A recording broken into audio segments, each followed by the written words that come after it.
네, 오늘의 말씀은 출애굽기서 24장 12절에서 18절까지의 말씀 우리 다 함께 합독합니다.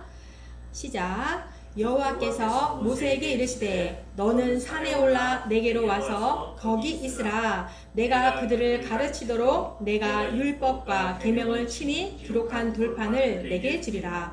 모세가 그의 부하 여호수아와 함께 일어나 모세가 하나님의 산으로 올라가며 장로들에게 이르되 너희는 여기서 우리가 너희에게로 돌아오기까지 기다리라. 아론과 훌이 너희와 함께 하리니 무릇 일이 있는 자는 그들에게로 나갈지니라 하고, 모세가 산에 오르매 구름이 산을 가리며 여호와의 영광이 시내 산 위에 머무르고 구름이 엿새 동안 산을 가리더니 일곱째 날에 여호와께서 구름 가운데서 모세를 부르시니라. 산 위에 여호와의 영광이 이스라엘 자손의 눈에 맹렬한 불같이 보였고 모세는 구름 속으로 들어가서 산 위에 올랐으며 모세가 40일 40야를 산에 있으니라. 아멘.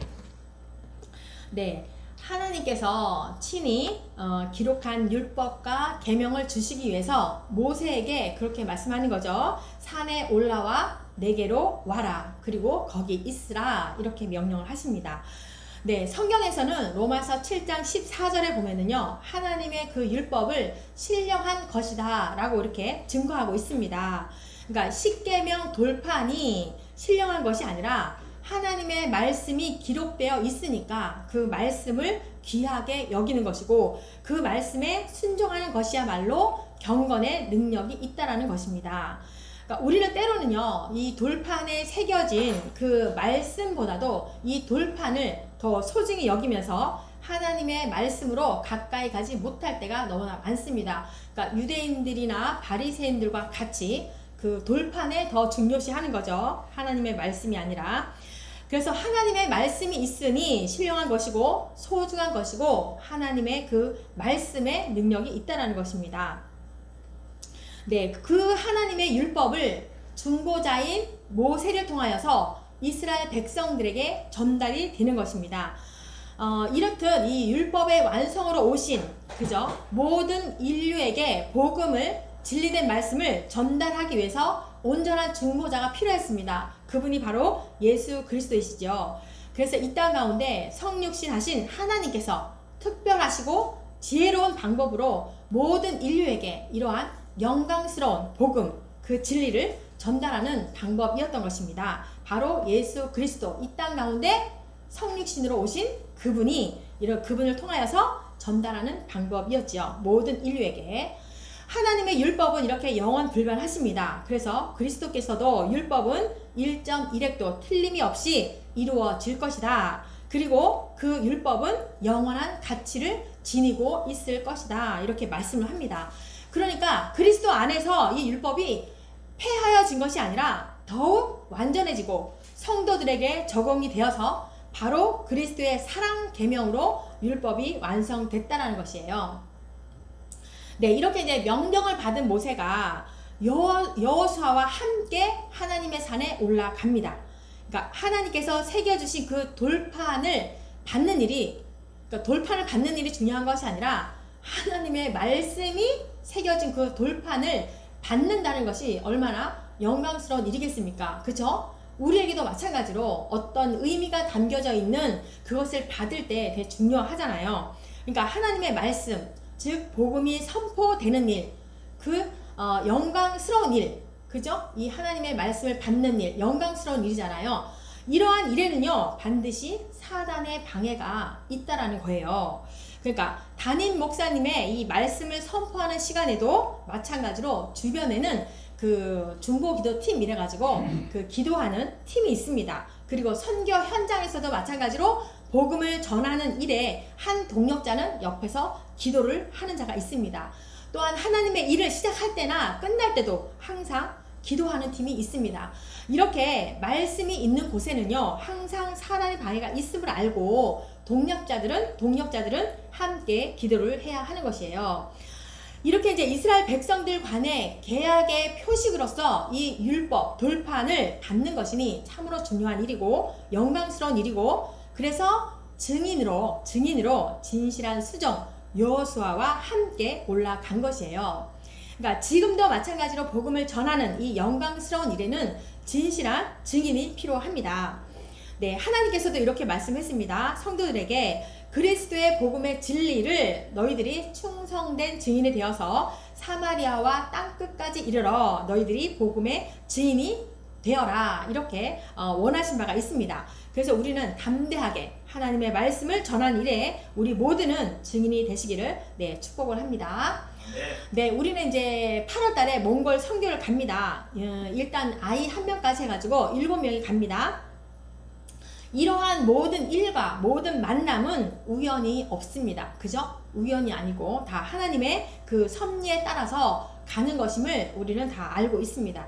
그렇기 때문에 사단의 방해를 받지 않도록 더욱 기도를 해야 하는 것이고, 무장해야 되고, 담대하게 복음 증거하는 일에 증인이 되도록 함께 여러분들이 이곳에서 기도를 해 주셔야 됩니다.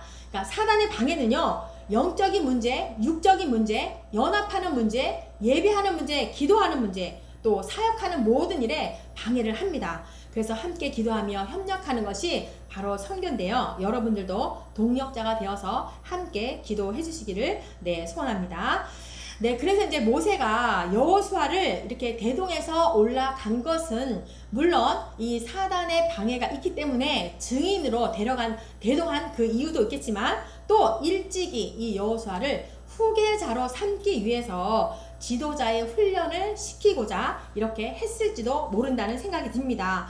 그러니까 예수님도 중요한 자리에 그 제자들을 데리고 갔잖아요. 야고보, 베드로, 요한 이렇게 대동을 하였듯이 이들이 추후에는 그죠? 나중에 정말 교회에 중요한 기둥 같은 지도자들이 되었습니다.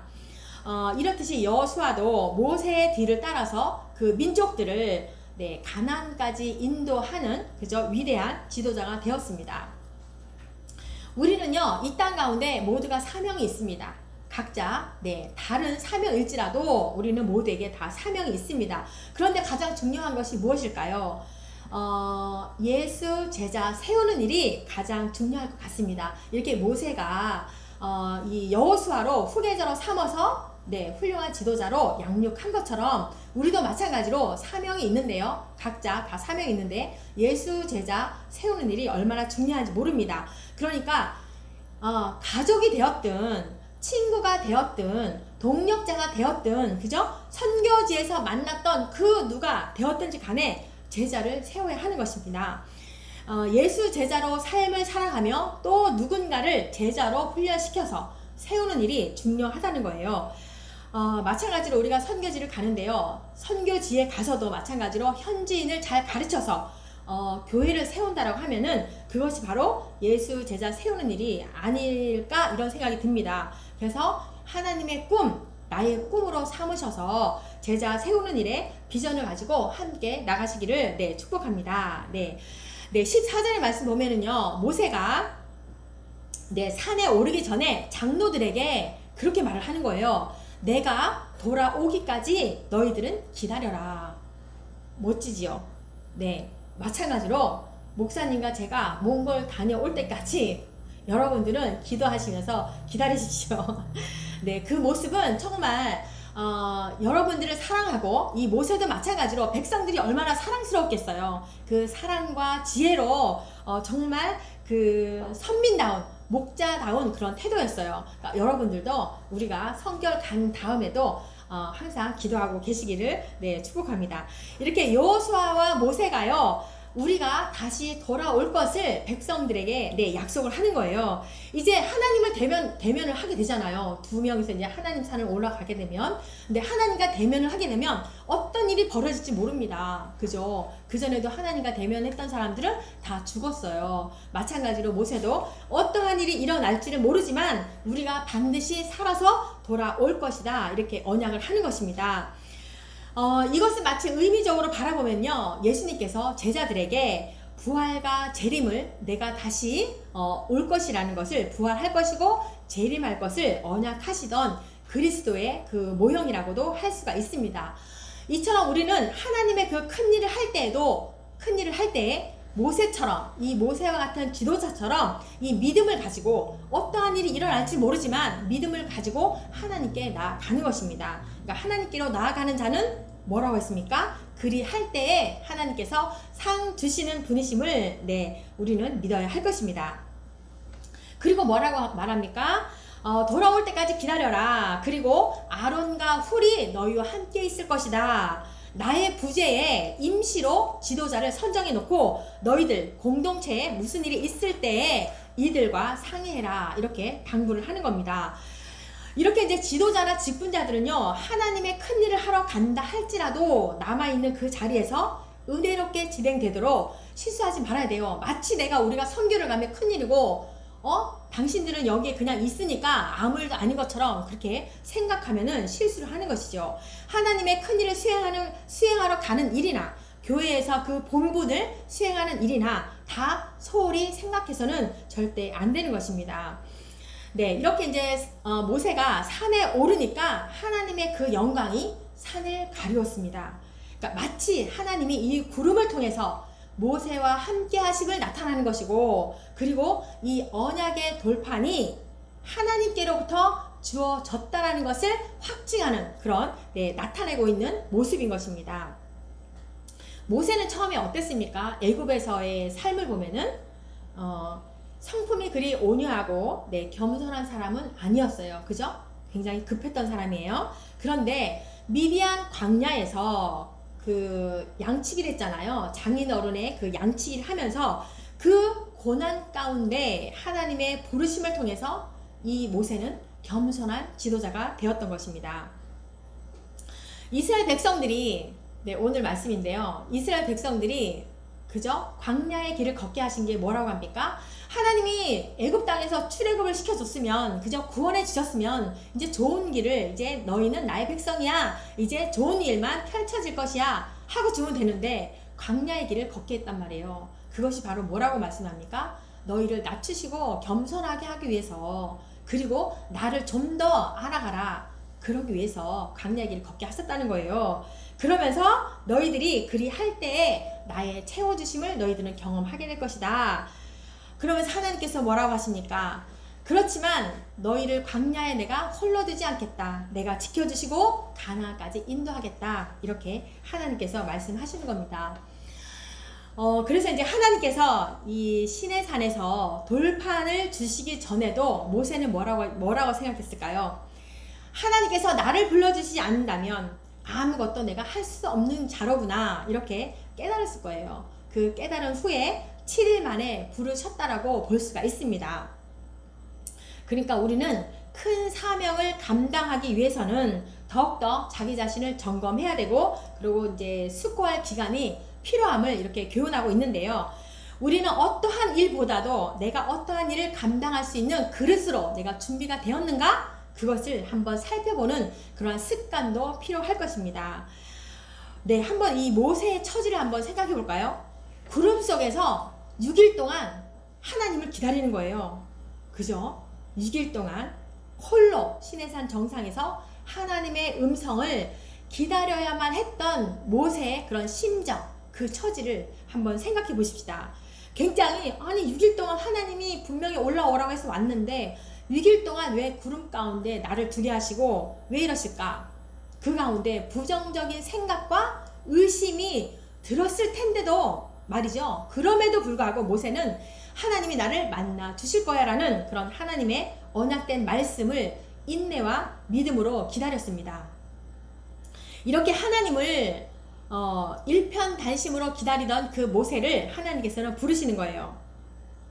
이렇듯 하나님의 언약은 하나님의 그 거룩하심을 믿는 믿음으로 받는 것이라는 것을 기억해야 할 것입니다.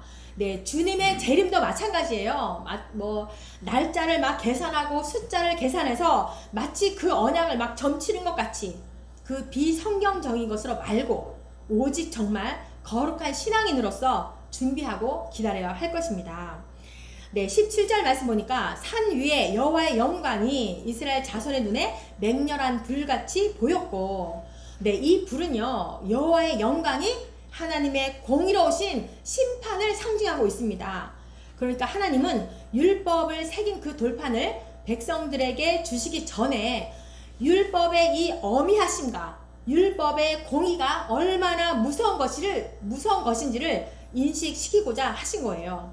그러니까 백성들이 율법을 통해서 하나님의 계약을 맺는 것인데, 하나님 모든 것을 다 우리가 준행하겠습니다, 아멘, 이렇게 응답한 것은 바로 진실된 삶의 책임이 뒤따른다는 것을 말해주고 있습니다. 이런 계약의 어밀성을 망각하고 타락의 길로 나가게 된다면 너희들은 심판을 면치 못할 것이다 라는 것을 말해주고 있는 거예요. 이것이 바로 이스라엘 백성들을 통해서 이 모든 구약에 우리에게 주시는 교훈이라는 거죠. 이렇듯 구원받은 백성들이 거룩한 백성으로 살아가야 되고 하나님을 기억해야 되고 그 말씀대로 살아가기를 놓지 말아야 할 것입니다. 네, 히브리서 10장 26절과 27절의 말씀 보면은 우리가 진리를 아는 지식을 받은 후에 짐진 죄를 범한즉 다시 속죄하는 제사가 없고 오직 무서운 마음으로 심판을 기다리는 것과 대적하는 자를 태울 맹렬한 불만 있으리라. 네, 그리스도 안에서 베풀어 주신 그 영광의 은혜를 배반하는 자에게는 다시 속죄할 기회가 없다. 오직 있을 것은 맹렬한 불만 있을 것이다. 이것을 우리는 기억해야 된다는 것입니다. 네, 18절 말씀. 모세는 구름 속으로 들어가서 산 위에 올랐으며 모세가 40일 40야를 산에 있으리라. 네, 시내산에서 모세는요 하나님과 40일 주야를 함께 했습니다. 그래서 하산 후에도요 모세 얼굴에는 여호와의 영광이, 그 광채가 빛났습니다. 네, 율법을 받고 그것을 전달해주는 그 모세에게도 하나님의 영광이 나타났는데, 하물며 율법의 완성으로 오신, 그죠? 율법의 주인 되신 그리스도를 나의 구주로 삼고 그리스도 안에 있는 모든 성도들은 온전하신 하나님의 영광에 참여하는 것, 그것이 우리는 가장 기뻐해야 할 것입니다. 네, 우리에게 그리스도의 빛이 비추게 하시고 그리고 하나님의 영광에 모두 참여하는 자가 되는 저와 여러분이 되시기를 축복합니다. 네, 해바라기의 특징이 뭐라고 생각합니까? 해바라기는요 해를 따라서 이렇게 움직이죠. 그죠? 해를 따라서 움직이다가 점점점 얼굴이 커집니다. 얼굴이 왜 커져요? 씨가 엄청나게 많이 박히잖아요. 씨가 막 굵어지면서 막 그러다가 어느 순간에 고개를 숙입니다. 그죠? 그 열매가 많이 맺혀지면 고개를 숙이잖아요. 네, 그러면서 그 씨가 또 땅에 떨어져 또 다른 그 해바라기, 그게 또 열리게 되는 거죠. 우리도 마찬가지로 주바라기가 되셔서 주님을 따라서 가다 보면 하나님을 알면 알수록 우리는 열매가 많이 열려지고, 그러면서 우리는 겸손해야 할 것입니다. 네, 그리고 우리가 기도합시다. 역대하 17장 4절 말씀 보니까요, 그 여호사밧 왕이 하나님께 부르짖었던 그 말씀이 있더라고요. 오직 그의 아버지의 하나님께 구하며 그의 계명을 행하고 이스라엘 행위를 따르지 아니하였습니다. 여호사밧은요 항상 하나님께서 그와 함께 하셨대요. 그리고 다윗의 길을 쫓아서 행했대요. 그래서 우상들 다 척결했대요. 그리고 오직 하나님만을 의지했던 선한 왕이라고 하십니다. 네, 우리도 마찬가지로 이 말씀과 기도로 더욱 거룩한 백성으로 살아가시는 선한 자들이 되시기를 축복합니다. 아멘. 기도하십니다. 하나님 아버지, 감사를 드립니다. 우리를 구원하여 주시고 우리와 언약을 맺으시고 율법을 주심으로 하나님의 거룩한 백성으로 살아가게 하셨습니다. 처음 하나님의 구원할 때를 기억하게 하시고 처음 하나님의 말씀을 받았던 때를 기억하게 하여 주옵소서. 순전한 마음으로 하나님의 말씀을 순종했던 때를 기억하게 하여 주옵소서. 하나님의 마음으로 처음 간절히 기도했던 때를 기억하게 하여 주옵소서. 여호와 하나님과 동행하며 동거하며 동력하는 우리의 모든 삶이 되게 하여 주옵소서. 해바라기가 해를 따라 고개가 움직여 많은 열매를 맺어서 겸손하여졌듯이 주 여호와 하나님만 바라며 영광 올려 드리게 하여 주옵소서. 이 모든 기도와 말씀대로 이루어질 줄을 믿으며 예수 그리스도의 이름으로 감사 기도 드립니다. 아멘.